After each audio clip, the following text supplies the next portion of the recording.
પાણી આવે ને તો અત્યારથી ટેન્કર બેસાડવા નાખો તમારી ભૌગોલિક પરિસ્થિતિ બધી ખબર છે કે શું નથી મેં તો પાણી નહીં પણ ક્ષેત્રમાં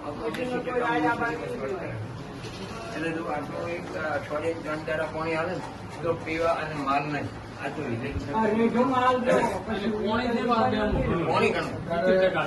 તો સાહેબ આપ કાઢો મૂકશો તો શું વધારે તો તમારા હાથમાં પણ અમારું કેવું શું અત્યારના ક્ષેત્રમાં આમ બધું નાના બોલી તો ફેલ થવા મળે એનો પોણી સાહેબ પાણી વીચો તો એ ખારો થવા મળે એટલે વિગતો પછી ગાયો માટે મોટો પ્રશ્ન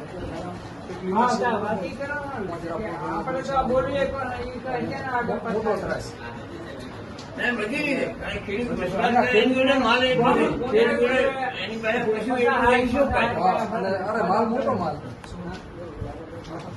પરિસ્થિતિ ખૂબ ખરાબ છે